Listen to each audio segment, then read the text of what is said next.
Saudara-saudari dan anak-anak yang terkasih dalam Kristus, salam dari Novisiat SVD Kuburuteng Manggarai Flores NTT.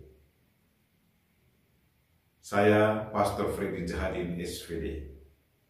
Hari ini Kamis tanggal 20 Oktober 2022. Injil hari ini diambil dari Lukas bab 12 ayat 49 sampai 53. Kita diingatkan bahwa Yesus Kristus datang bukan untuk membawa damai, melainkan pertentangan.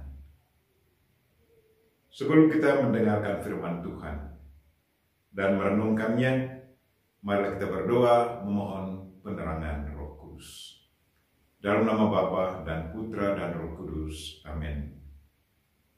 Tuhan dan Allah kami, puji dan syukur kami haturkan kepadamu karena Engkau selalu mengingatkan kami untuk selalu setia dan tekun mengikuti Engkau, walaupun terkadang kami alami tantangan dari orang dekat kami.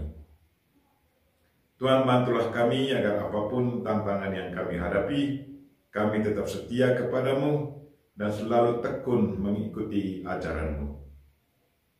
Tuhan, utuslah Roh Kudus-Mu, terangilah pikiran dan hati kami, agar sabda-Mu yang akan kami dengar dapat kami pahami dengan baik, dan isi pesan-Mu dapat kami hayati dan amalkan dalam hidup harian kami. Doa ini kami sampaikan dengan perantaraan Kristus Tuhan kami. Amin.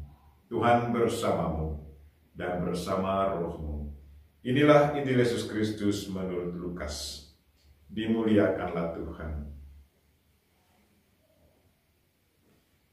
Pada suatu ketika Yesus bersabda kepada murid-muridnya, "Aku datang melemparkan api ke bumi, dan betapa kudambakan agar api itu selalu menyala.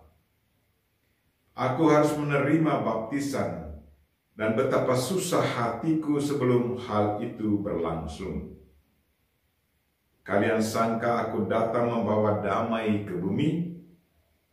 Bukan damai, melainkan pertentangan. Karena mulai sekarang akan ada pertentangan antara 5 orang dalam satu rumah. 3 melawan 2, dan 2 melawan 3. Mereka akan saling bertentangan. Bapa melawan putranya, dan putra melawan bapaknya. Ibu melawan putrinya, dan putri melawan ibunya. Ibu mertua melawan menantu, dan menantu melawan ibu mertuanya." Demikianlah sabda Tuhan. Terpujilah Kristus. Saudara-saudari dan anak-anak yang terkasih dalam Kristus, tema renungan kita hari ini ialah bukan damai, melainkan pertentangan. Pernahkah saudara-saudari alami pertentangan dalam keluarga karena cinta akan Kristus?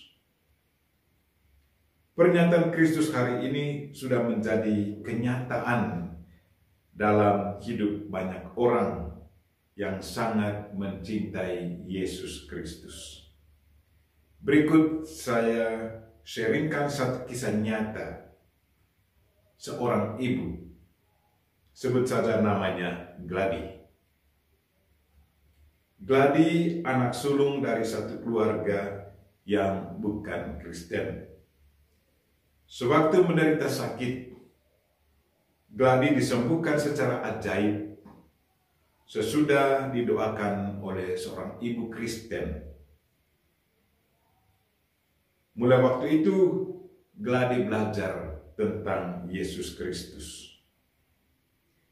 Ada pergulatan dalam dirinya karena ia tahu bahwa mengikuti Yesus, mengikuti Kristus, berarti akan dikucilkan atau dibunuh oleh keluarganya.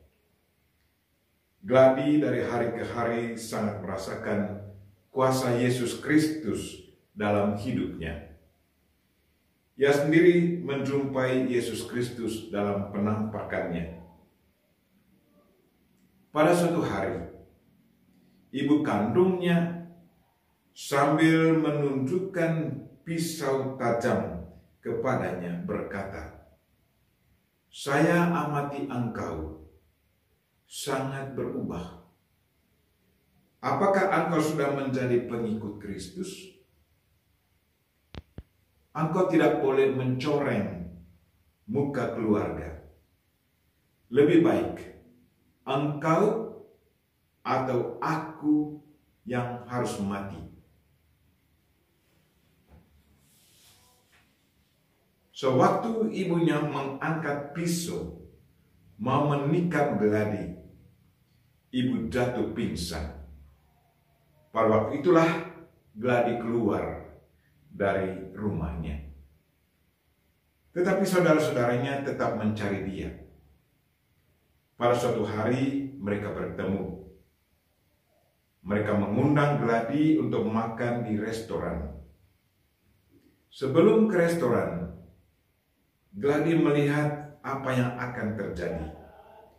Ada racun dalam piring makanannya. Sesudah melihat tanda itu, Gladi berdoa meminta bantuan Yesus Kristus. Gladi dengan beraninya pergi ke restoran yang ditentukan.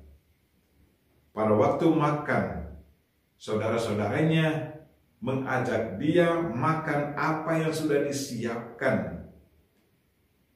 Yang menghabiskan makanan itu tanpa ada reaksi negatif.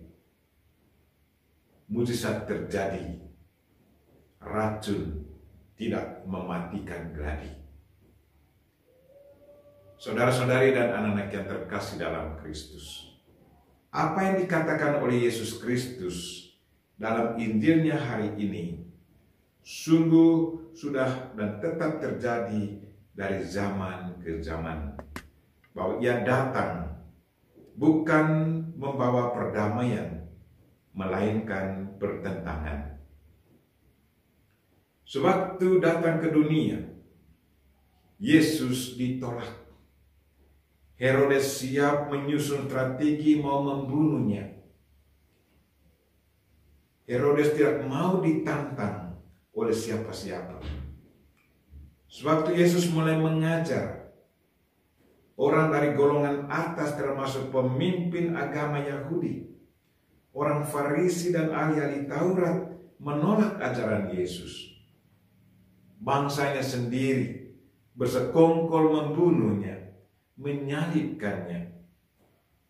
Syukur bahwa ada orang miskin, sakit, orang berdosa yang bertobat, dan orang kafir memberi diri kepada Yesus dan mendengarkan dia, mengimani dia. Saudara-saudari dan anak-anak yang terkasih dalam Kristus, pertentangan itu tidak hanya terjadi pada zaman Yesus Kristus, tetapi juga terjadi pada zaman kita. Sampai saat ini masih banyak orang yang menolak Yesus Kristus. Banyak pengikut Yesus walaupun mereka sudah tunjukkan kebaikan, berusaha memperbaiki kehidupan masyarakat, tetapi tetap ada orang yang menganggap mereka orang kafir. Mengapa semuanya ini terjadi? Mengapa bukan damai yang terjadi? Mengapa pertentangan harus terjadi walaupun ada orang yang berkehendak baik, sudah berjuang dengan sebaik-baiknya? Satu tantangan bagi kita semua. Yesus yang kita butuhkan adalah kesetiaan dan ketekunan dalam iman akan Yesus Kristus. Yang kita butuhkan adalah kesetiaan kita dan kedekatan kita dengan Tuhan. Pertentangan terjadi karena orang mau mengikuti kehendak sendiri, bukan kehendak Tuhan. Kita promosikan kehendak Tuhan, tetapi orang lain promosikan kehendak pribadi atau kehendak kelompok. kita berdoa, memohon kekuatan Tuhan, agar kita tetap setia dan tekun menjalankan ajaran Kristus. Kita memohon Bunda Maria untuk senantiasa mendoakan kita. Amin. Marilah kita mohon berkat Tuhan. Tuhan bersamamu dan bersama rohmu. Semoga saudara sekalian dan mereka yang kita doakan pada hari ini secara khusus mereka yang sakit dan yang sangat membutuhkan pertolongan doa kita. Dan segala aktivitas kita sepanjang hari ini dilindungi, dibimbing, dan diberkati oleh Allah yang Maha Kuasa, Bapa dan Putra dan Roh Kudus. Amin.